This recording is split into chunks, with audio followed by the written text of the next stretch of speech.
शांति और सद्भाव पाओ पवित्र राम नारायण राम मंत्र के साथ। राम नारायण राम मंत्र एक शक्तिशाली आध्यात्मिक साधन है जो दिव्य ऊर्जा से गूंजता है। इस मंत्र का जाप करने से मन शांत होता है और आपको उच्च चेतना से जोड़ता है। राम नारायण राम का हर शब्द गहरा आध्यात्मिक अर्थ रखता है। राम भगवान राम की उपस्थिति का आह्वान करता है, जो शक्ति और सदाचार का प्रतीक है। नारायण हम सभी के भीतर मौजूद अनंत दिव्य उपस्थिति का प्रतिनिधित्व करता है। इस मंत्र का जाप करने से आपकी आंतरिक दुनिया बदल सकती है, जिससे शांति, स्पष्टता और ब्रह्मांड के साथ एकता का एहसास होता है। चाहे आप शांति चाहते हो या आध्यात्मिक जागृति, राम नारायण राम मंत्र आपकी यात्रा में एक मार्गदर्शक प्रकाश है। तो गहरी सांस लें और इस पवित्र मंत्र के कंपन को अपनी आत्मा में भरने दें। इस जादू को अपनाएं और अपनी आत्मा को ऊपर उठाएं। नमस्ते। नमस्कार, बहुत बहुत स्वागत है आप सभी का हमारे विशेष कार्यक्रम राम नारायण राम में। मैं आप सभी के साथ कंचन। राम नारायण राम, ये तीन शब्द, ये तीन अक्षर, ये ताकत, यही पावर, यही आपकी ज़िंदगी को बदलने का एक मूल मंत्र। ये एक ऐसा मंत्र है जिसे अगर आपने अपने जीवन में, आपने अपनी ज़िंदगी में उतार लिया तो आपकी ज़िंदगी से सभी परेशानियाँ, सभी दुविधाएं खत्म हो जाएंगी। कैसे? इस कार्यक्रम को अंत तक देखिएगा तो आप खुद ही समझ जाएंगे। कार्यक्रम को शुरू कर रही हूँ। हमारे साथ हमारे खास मेहमान जुड़े हुए हैं, उनसे आपकी मुलाकात कराते हैं। उसके बाद एक खास विषय पर हम चर्चा करेंगे। हमारे साथ संतान दल के प्रेसिडेंट शंकर सरकार जी और हमारी खास मेहमान संगीता मुखर्जी जी हैं। बहुत बहुत स्वागत है आप लोगों का। राम नारायण राम। राम नारायण राम। तो इस कार्यक्रम को शुरू कर रही हूँ दर्शकों।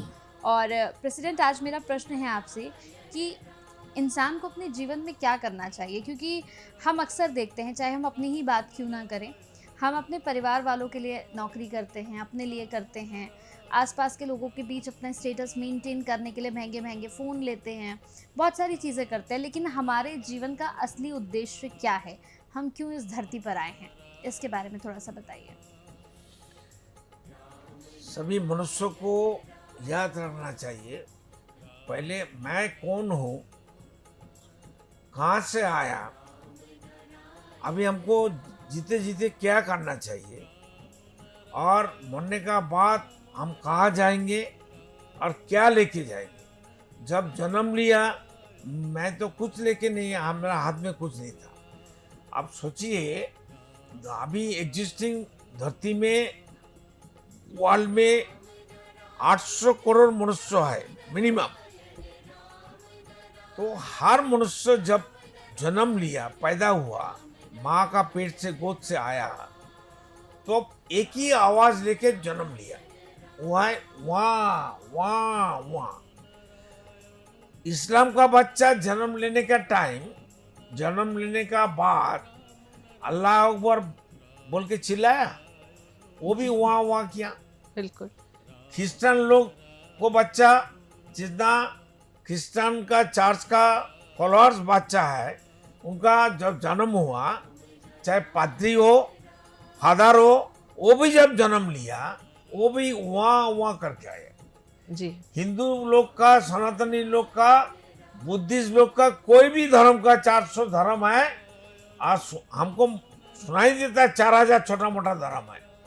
तो सभी धर्म का बंदा जब जन्म लिया, सब एक ही आवाज किया, वाह वाह वाह, और तो कोई आवाज नहीं था। जी बिल्कुल। कोई धर्म का कपड़ा भी नहीं पहना हुआ था, जी बिल्कुल। नंगा आया था। फिर जब मरने का बाद उनको दफन करेगा, लकड़ी में शमशान घाट में लेके जाके जलाएगा, तब भी वो नंगा करके लेके जाता है। जी बिल्कुल। नंगा ही उनको घुसाता है, नंगा ही उनको सब कुछ करता है। तो उस टाइम अगर हमारा धर्म 4000 धर्म, 400 धर्म, हिंदू मुसलमान क्रिश्चियन का धर्म है, तो वो आवाज से हम क्यों नहीं आया? सभी धर्म का ठेकेदार लोग, धर्म को मानने वाला, धर्म को ऊपर भय डर होने वाला जो बंदा है, हम उसको कहते हूँ, तुम बताओ, तुम जब जन्म लिया, हम लोग जब जन्म लिया, कौन सा धर्म लेके हम आया? और सभी बंदा, 800 करोड़ बंदा जो एग्जिस्टिंग है, जो अनकाउंटिंग मनुष्य आया और चला गया, सब धर्म लेके ही पैदा हुआ। बिल्कुल। धर्म का मेटीरियल वस्तु से हमारा शरीर बना है।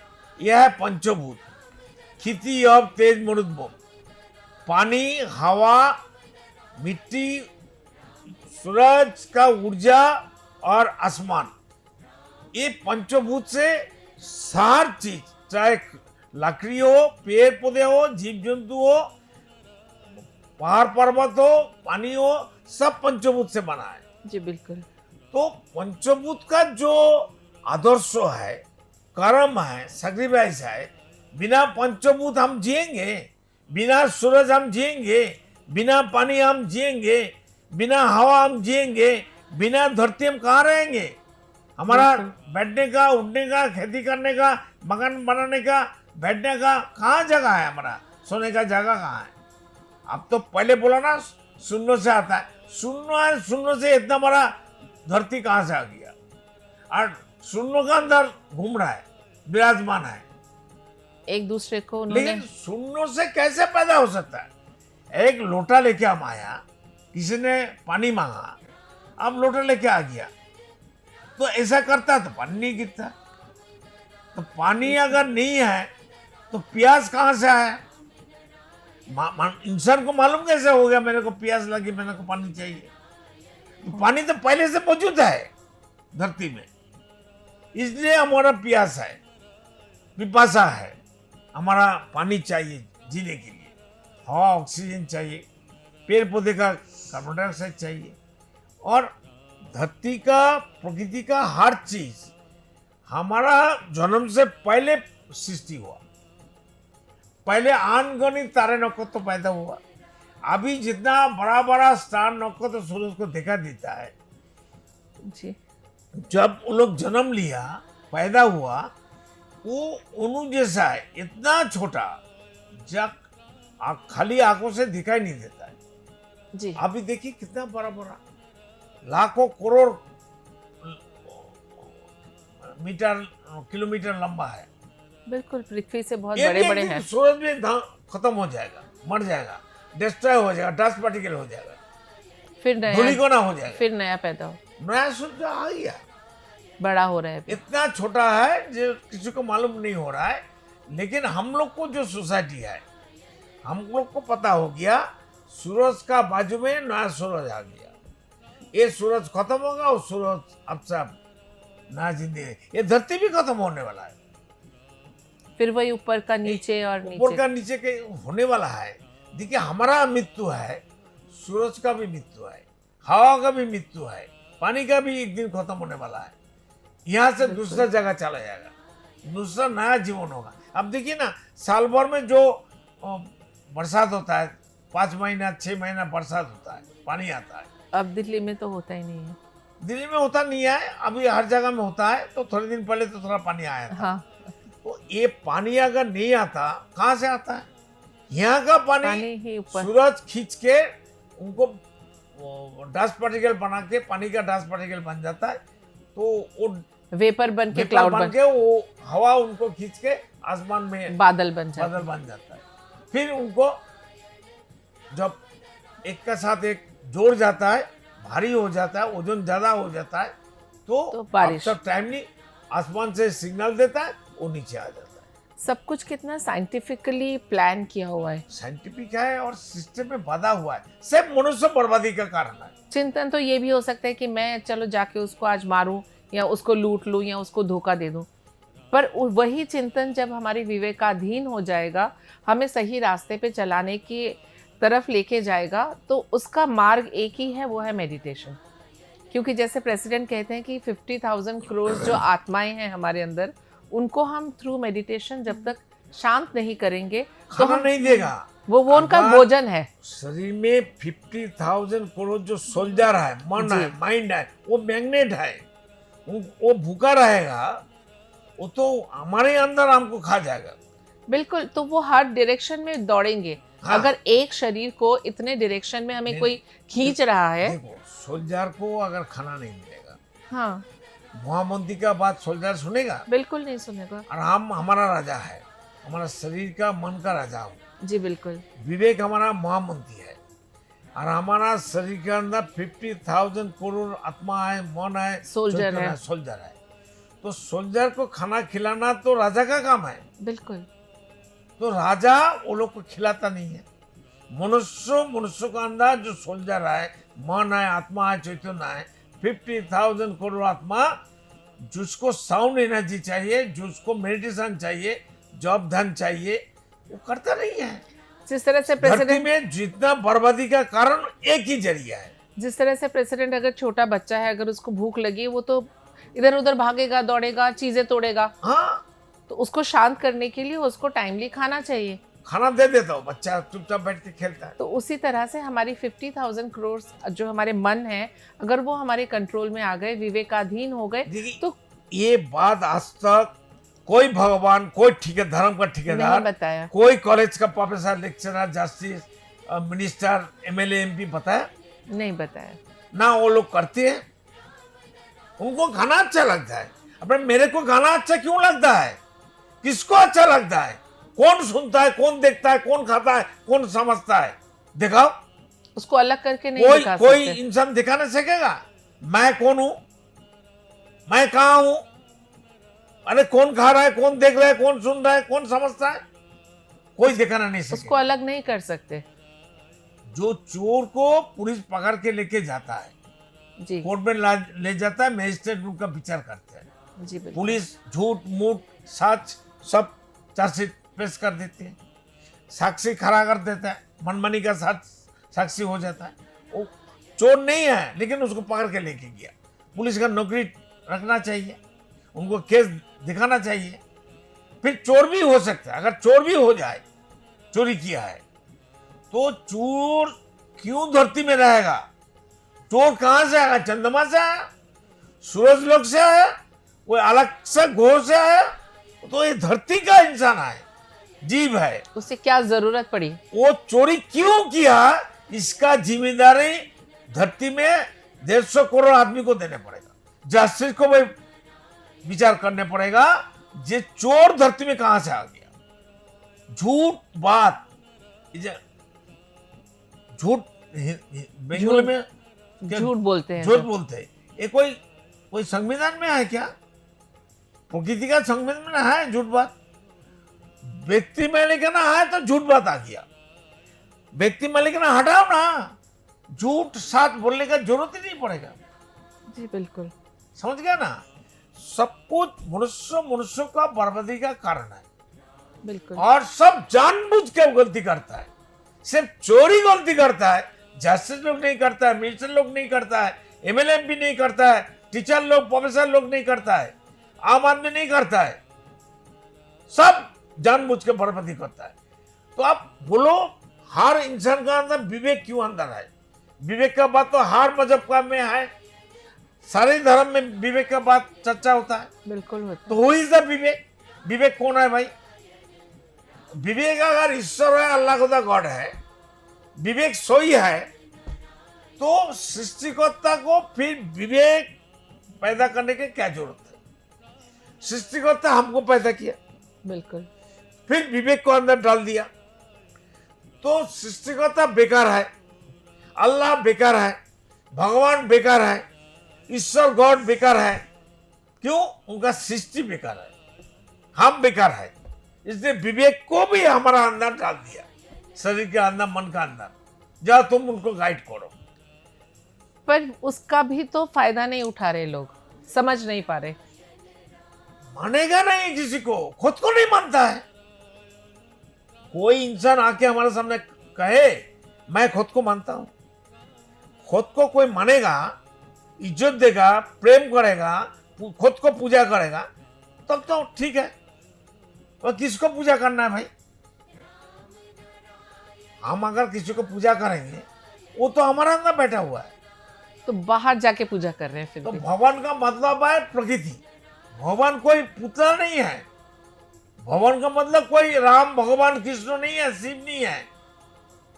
ये प्रकृति है। भगवान को अक्षर को अलग करिए, उनका एक एक मीनिंग को मालूम होता है। नेचर, पंचभूत, उनको भगवान कहती है, एक नाम डाल दिया। इसलिए अभी सबको बैठ के चिंतन करना चाहिए, असली शिक्षा देना चाहिए। जो ज्ञान, जो प्रज्ञा, जो आसमान में आए, प्रकृति में आए, वो शिक्षा जन्म होने के बाद स्कूल कॉलेज में नहीं पढ़ाएगा। एजुकेशन मैनमेड हो गया, नेचर बेस्ड, प्रकृति बेस्ड तो नहीं हुआ।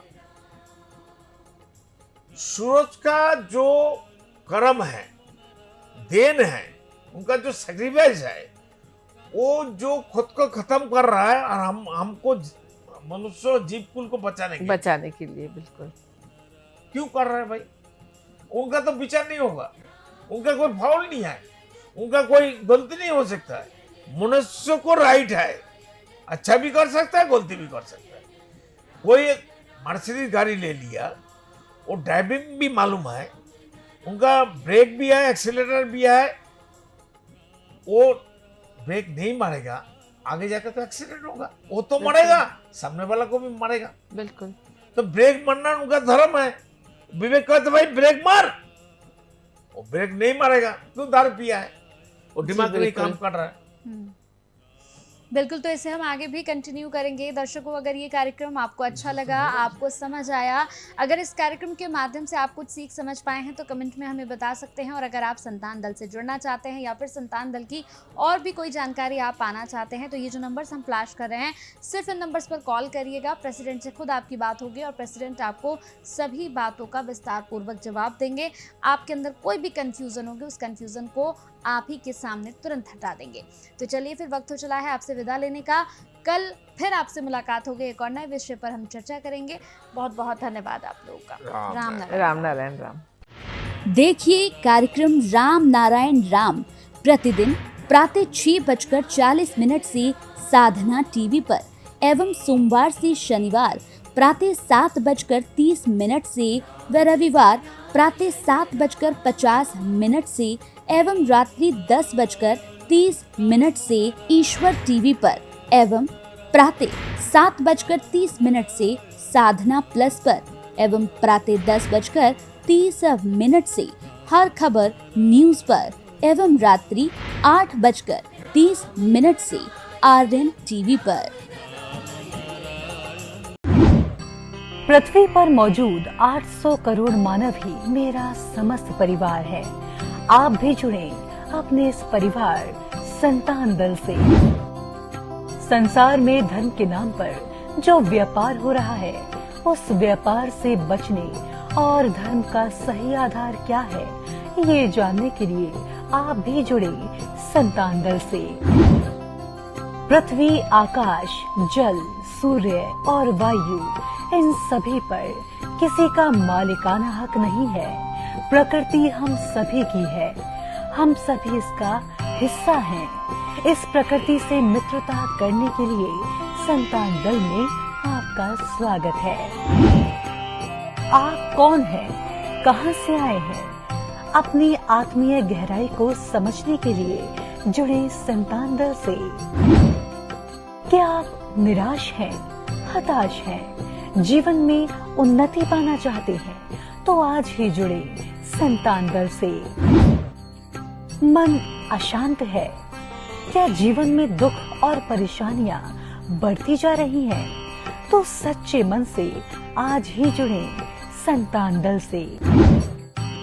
मेरे आत्मा के आत्मीय गर्व स्वयं महाकाश राम नारायण राम के स्वरूप श्री श्री बालक ब्रह्मचारी महाराज के अमूल्य व्याख्यानों एवं तत्वों पर आधारित ये धार्मिक ग्रंथ आदि वेद, उन्हीं की परम कृपा से जनगण एवं समस्त प्राणी जगत की मुक्ति के उद्देश्य से श्रेष्ठ सेवा के रूप में समर्पित करता हूँ।